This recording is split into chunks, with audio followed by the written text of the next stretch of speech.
pasti suatu saat akan diperlukan. Halo Bill. Halo. Jok.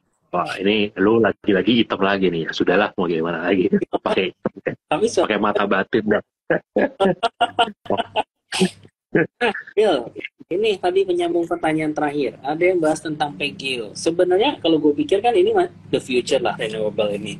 Tapi kalau misalnya sekarang di short term kayak sebulanan ini, apakah Hmm. dengan nya brand akhirnya tuh orang udah turn on news lah, udah selesai lah kalau tentang renewable konsolidasi dulu. Menurut lo akan seperti itu?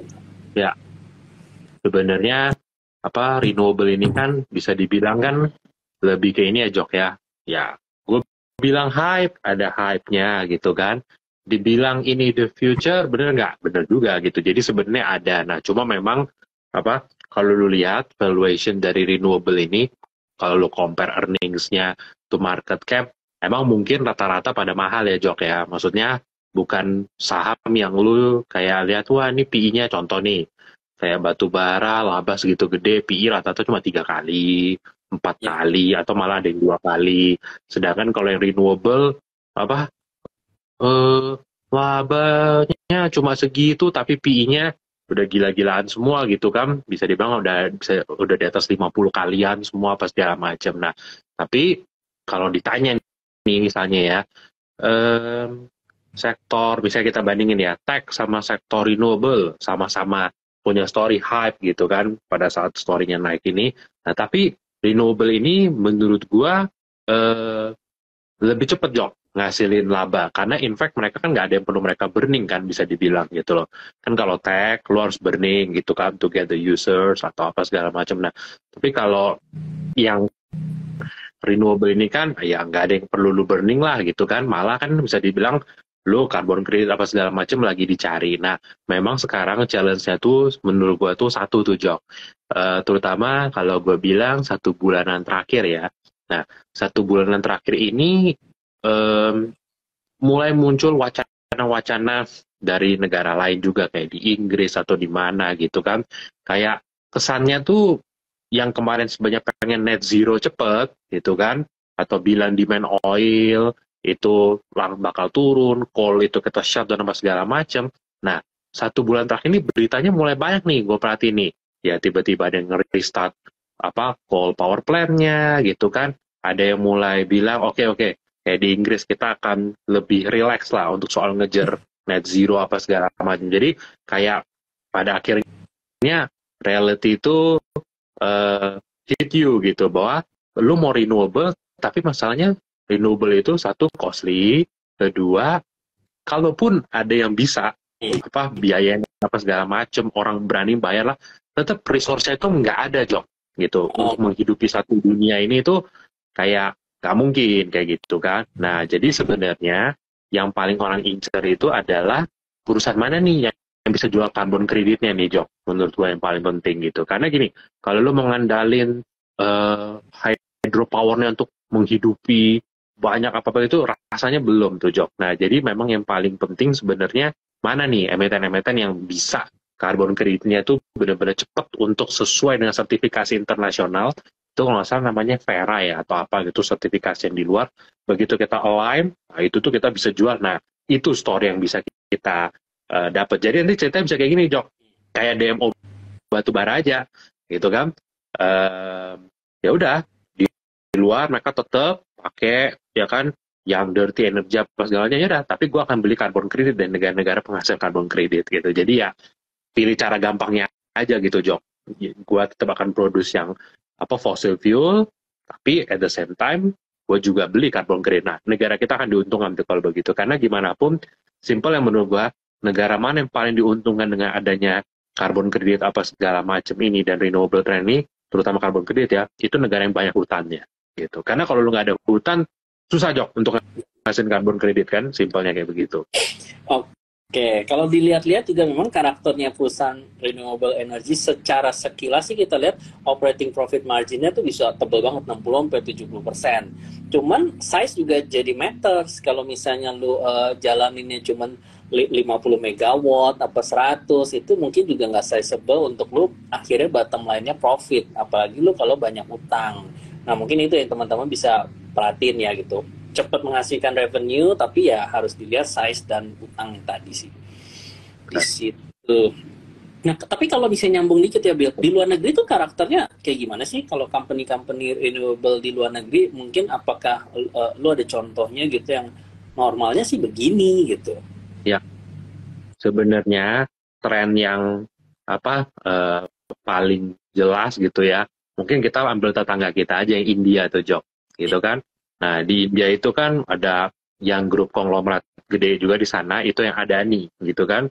Adani ada Hydro, ada Adani Green ya kan, dan segala macam. Mereka punya tuh. Jadi itu ibaratnya satu company banyak banget anak perusahaannya tuh yang di IPO juga, dan semua market cap-nya pada gila semua, gede-gede semua, sampai akhirnya kan mereka kena short sama Hindenburg Research itu kan yang awal tahun ini itu kan. Tapi sampai sekarang kalau lo tanya valuation-nya gimana, sebenarnya tetap masih quite expensive gitu kan, dibanding lu aja nih, coba kita misalnya Google sebentar gitu ya, contoh misalnya sekarang ada nih Green gitu kan, ada nih Green sekarang share price-nya di ini PI-nya 141 kali. Ini Oh, contoh aja ya, ini contoh aja. Ada Negrin PI-nya 141 kali gitu kan. Terus apalagi misalnya ada nih yang lain nih, contohnya kita ambil yang induknya gitu kan. PI-nya juga 100 kali. Nah, ini semua pun rata-rata udah turun 50% rata-rata nih, Jok. Sebenarnya kalau dari peak-nya gitu kan. Jadi emang saham renewable tuh valuation-nya rata-rata pasti mahal. Ya kan, karena kenapa earnings-nya tuh belum kuat, tapi orang ngebeli ESG-nya gitu. Karena ada fund-fund yang ESG juga kan, Jok. Jadi cuma bisa beli yang ESG. Nah, kalau misalnya saham yang ESG limited, tapi jumlah fund-nya bertambah gitu kan, ya mau nggak mau dia akan beli sahamnya itu lagi gitu kan. Karena kenapa dana keluar bertambah, sahamnya nggak ada, ya beli yang itu terus jadinya gitu loh. Jadi emang lu hampir jarang ketemu renewable itu yang murah gitu. Itu lu akan jarang ketemu gitu. Jadi kalau kayak misalnya di Indo gitu ya, menurut gua misalnya renewable udah yang agak murah ya gitu ya. Contoh, ini kayak Arko ya kan. Kalau lu lihat valuation wise, ini kita belum ke rasio yang lain nih. Kita pakai simpel aja, kan orang paling suka pakai PI kan biasanya. Arko tuh sekarang PI 26 kali kayak gitu kan.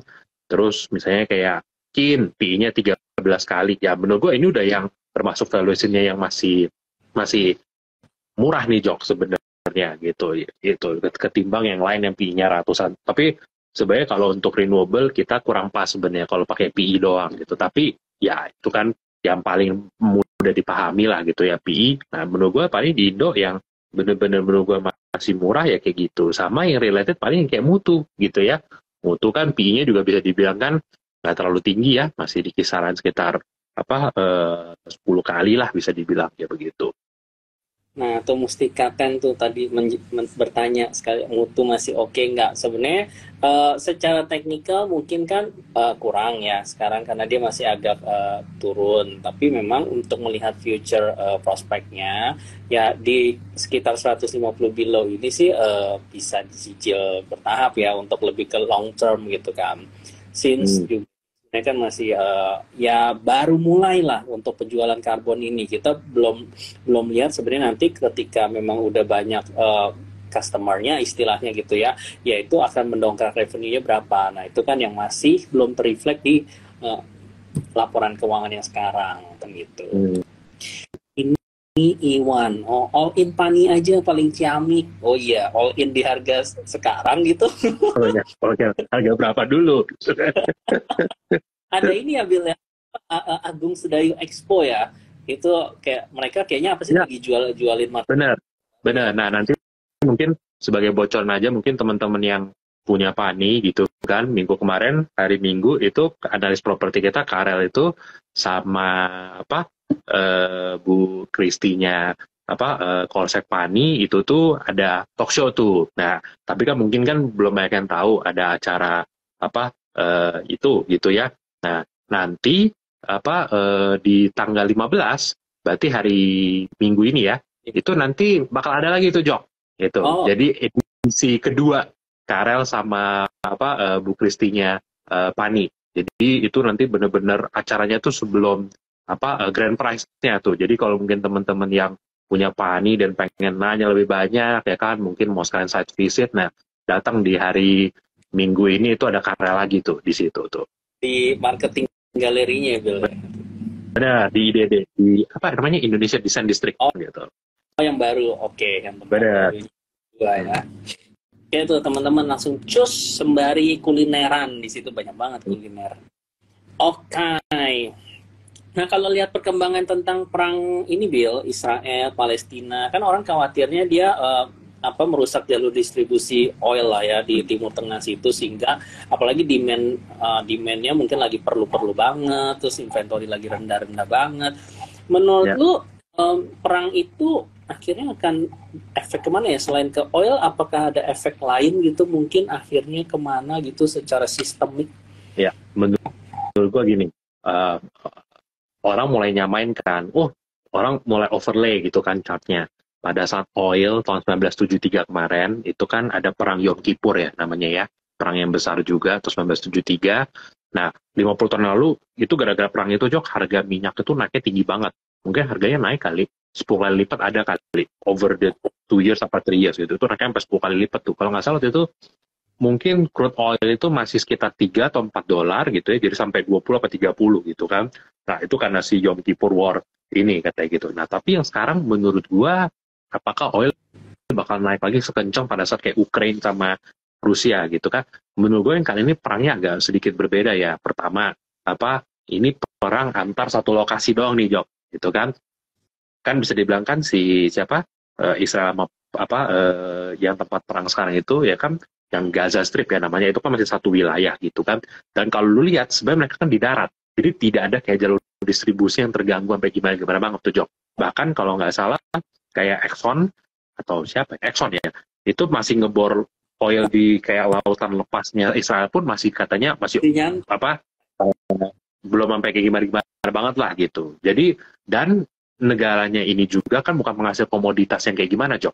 Bukan penghasil kayak misalnya yang kayak Rusia sama Ukraina ya. Penghasil dulu kan gandum, amonia, ada batu baranya, ada minyaknya, jalur perdagangan apa segala macam gitu kan. Apalagi kan Black Sea Grain Deal ada juga gitu. Nah, kalau yang ini menurut gue tidak katastrofik kayak di Ukraina sama Rusia gitu loh. Jadi kalau dibilang apakah bisa bikin oil akan spike banget, oil suka sama yang namanya geopolitical tension, Jok, gitu. Jadi setiap ada geopolitical tension pasti oil akan biasanya akan bergerak. Nah, tapi balik lagi, oil market itu juga pada dasarnya rasional gitu. Nah, setelah naik dia pikir-pikir ternyata nggak ganggu supply kayak gimana gitu kan, biasa akan normalize kayak gitu. Nah, tapi memang yang perlu diwaspadai sebenarnya satu nih, Jok. Kalau sampai ternyata konfliknya tidak cuma di Israel sama daerah Gaza. Misalnya contoh ya, tiba-tiba ada aggression juga ke daerah misalnya Iran atau apa segala macam. Nah, itu menurut gue bakal akan jadi problem yang menurut gue level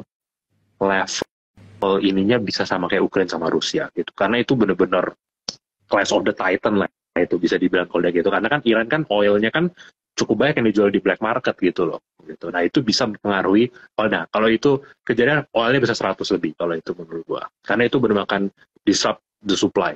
dengan naiknya sebenarnya harga oil ini terus menerus, Indonesia kan karena kita masih net importer sebenarnya bisa membebani kita ya, seperti kayak kemarin Pertamax itu mulai naik lagi, terus inflasi naik lagi. Menurut lo itu jadi kayak ini nggak sih dampak kedepannya buat dalam negeri gitu, inflasi bisa meningkat? Ya, oke. Nah, dengan harganya minyak naik, benar sih yang lu bilang. Kemarin baru isi bensin juga gitu kan, tiba-tiba lu lihat harga minyaknya udah mahal banget gitu. Jadi pasti akan impact inflation kita. Udah gitu inflation kita sekarang juga lagi naik karena beras kan juga naik ya, Jok ya. Gue perhatiin tuh beras di mana-mana diomongin naik semua di mana-mana. Jadi itu pasti akan ke inflasi. Nah, the only upside adalah gimana? Kita balik lagi. Kita selalu bersipati ya sama yang namanya perang apa segala macam gitu kayak Ukraina sama Rusia. Nah, tapi pada saat Ukraina Rusia itu kejadian, harga coal kan langsung ke atas gitu kan, semua rata-rata komoditi pada naik ke atas.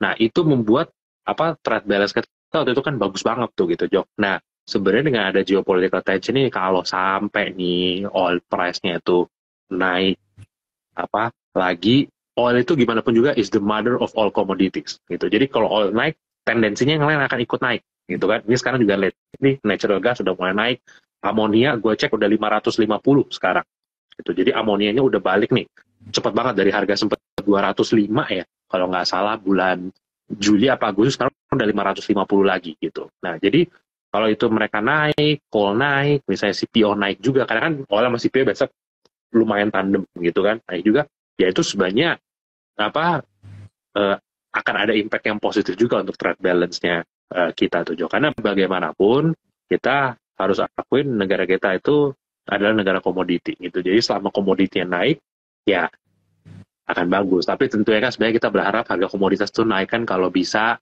karena masalah mungkin supply-nya belum ada, demand-nya naik bukan karena perang kan sebenarnya gitu ya. Tapi unfortunately biasa kalau ada perang ya biasa harga komoditi memang akan cenderung lebih tinggi lah gitu loh, higher than average. Ya, nah ya benar. Nanti pas after itu pelan-pelan baru biasanya rupiah menguat gitu ya posisinya ya. Cuman ya itu Ya, after itu lah. betul, Oke, benar. ini prima. Iran 9-10% menyumbang total OPEC production. Oke, ini informasi. Mhm. Thank you prima. PGO tadi udah dibahas ya Cynthia. Nah, kalau misalnya tadi kan yang memang orang takut nih nyambung lagi ke rupiah tadi itu Bill soal Ya, 15.7 sekarang gitu kan.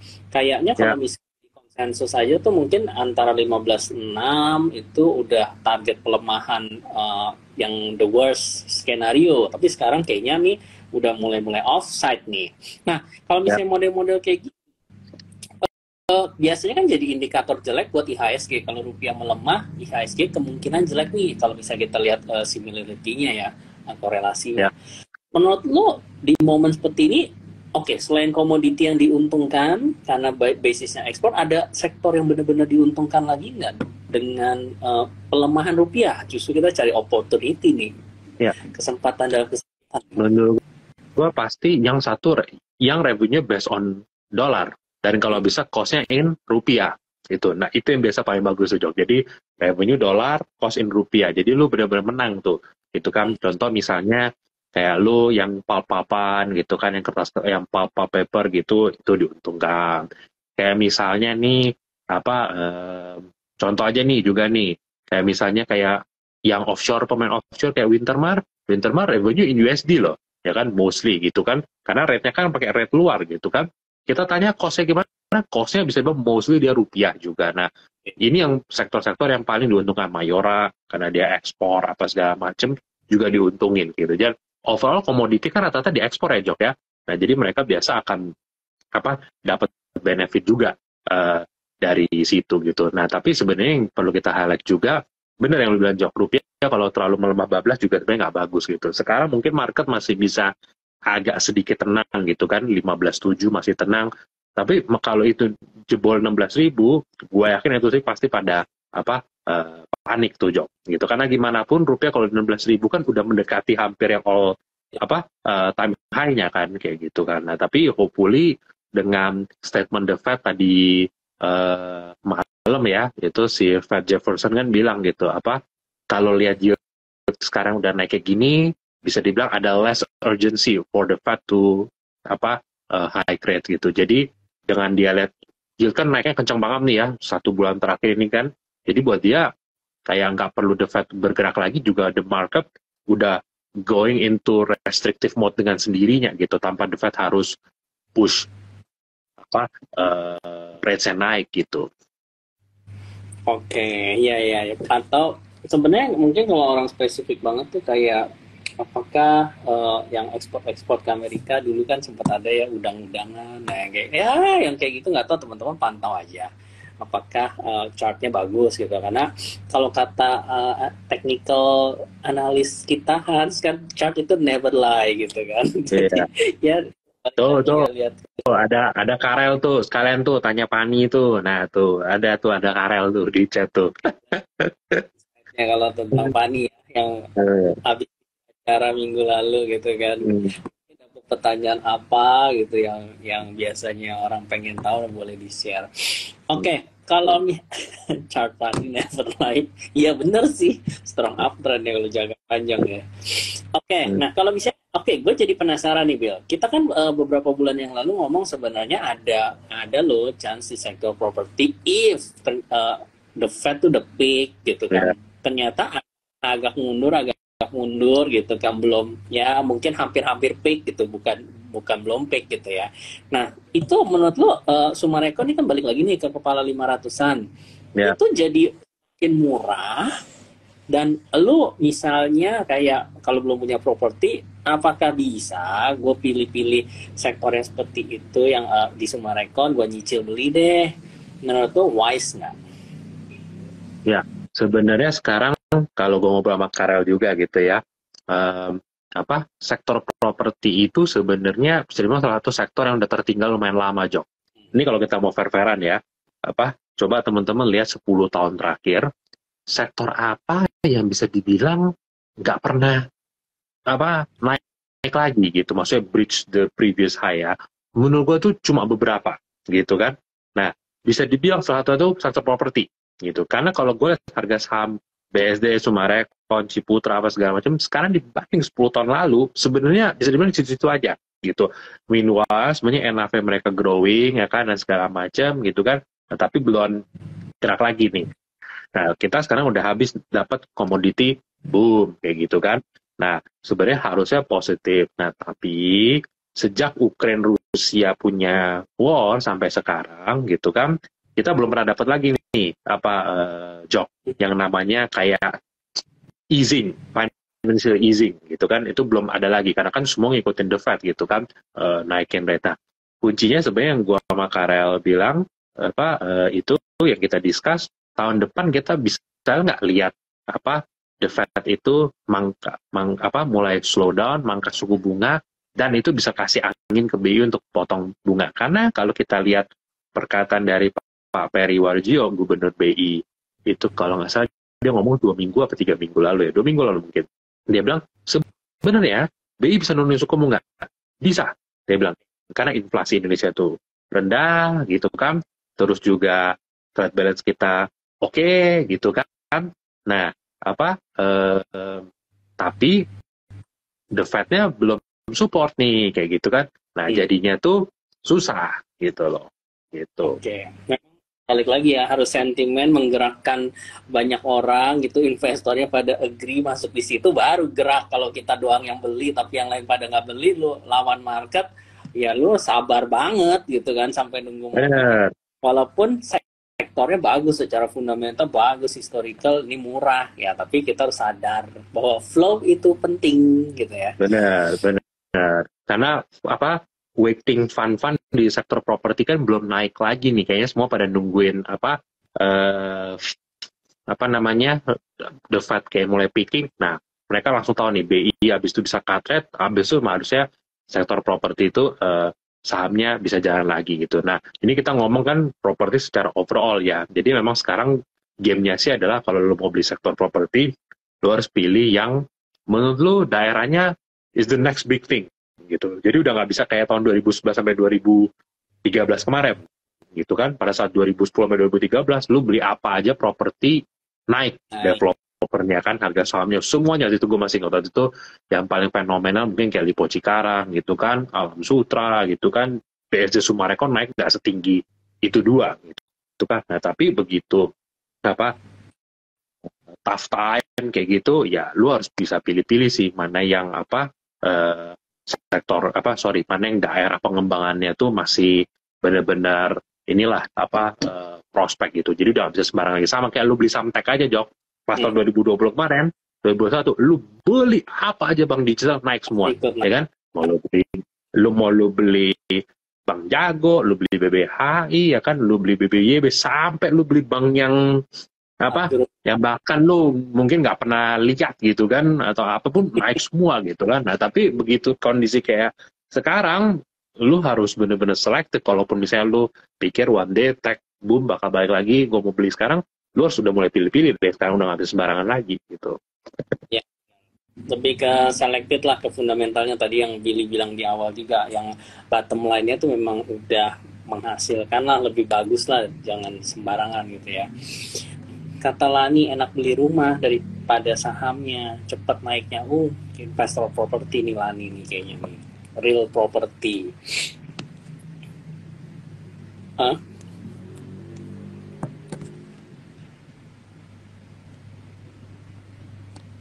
Suara lu hilang Bill.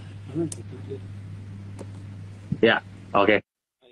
Ya intinya apa bener sih orang bilang apa nggak beli saham propertinya aja ya daripada propertinya. Tapi at the end of the day kalau semua orang berpikir cuma beli saham propertinya aja, yang beli propertinya nanti siapa Jok? Itu kan sedangkan dia earningsnya dari situ bukan dari sahamnya kan.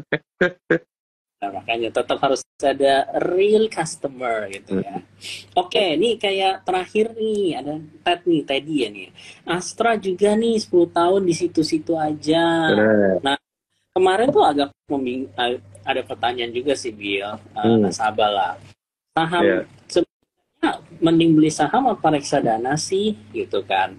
Nah, cuman kalau dipikir tergantung targetnya berapa. Kalau memang target kita cuma 10% nih teman-teman misalnya, justru saham mungkin secara IHSG kan seringkali kita udah pantau ya Bill ya, 2019 sampai flat, year to date flat, cuma plus 1%. Yang sedangkan reksadana ada yang sebenarnya bertumbuh. Kayak misalnya contoh ya, kalau gua pikir Bastra Low Volatility, itu kan kita punya reksadana baru, isinya 80-85% tuh lebih ke corporate bonds, baru sisanya 15% tuh di saham. Jadi sebenarnya dia karena corporate bond dia ada kepastian return gitu kan, dapat kupon yang nilainya udah terukur.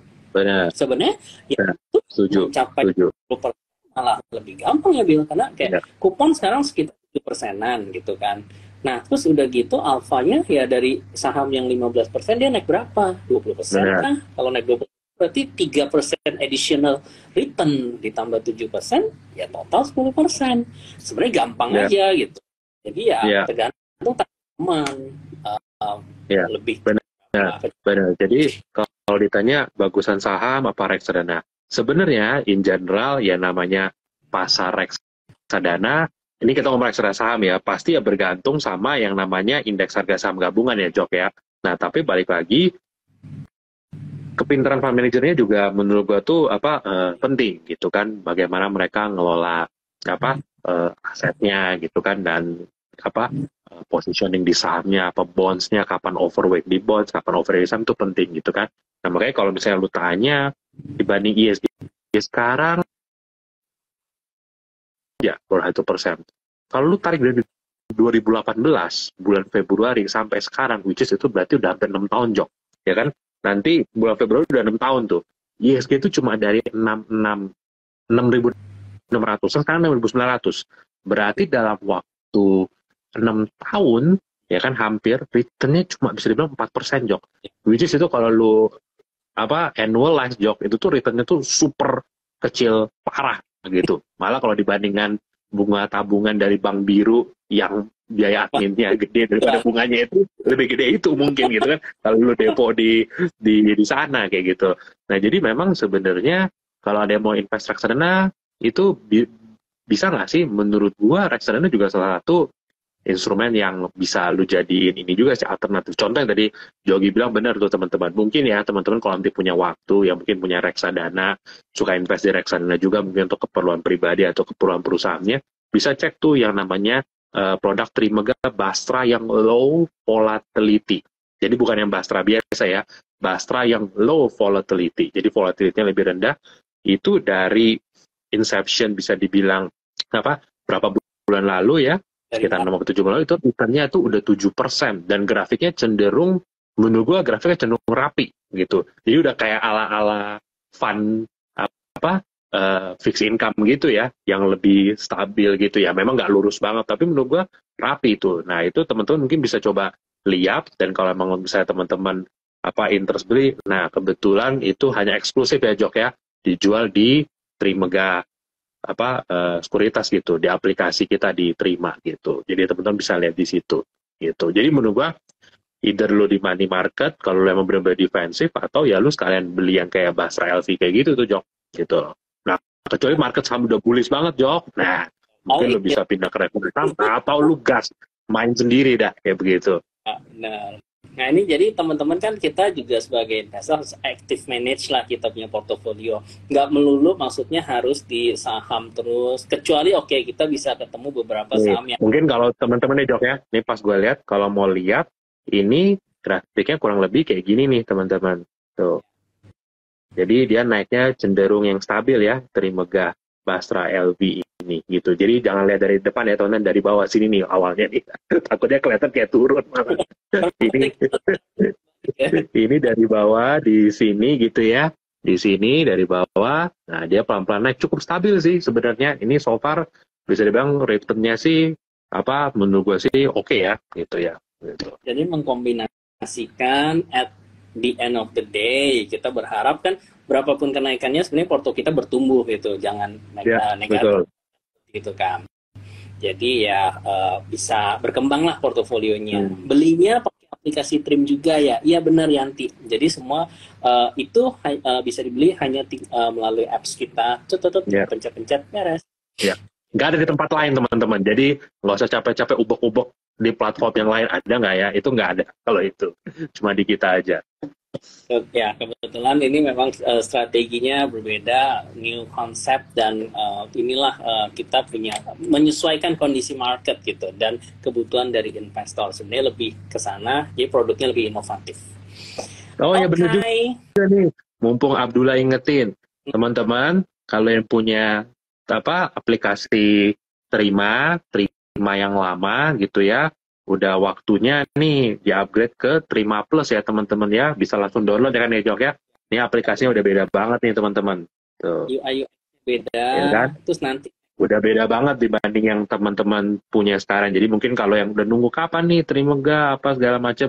Nah itu sekarang udah ada yang baru. Jadi ke Play Store aja langsung gitu ya untuk apa lihat dan ya udah beda juga teman-teman tuh semuanya. Udah bisa advance order juga apa segala macam bisa gitu. fiturnya tentunya lebih inilah lebih komplit dibandingkan yang existing.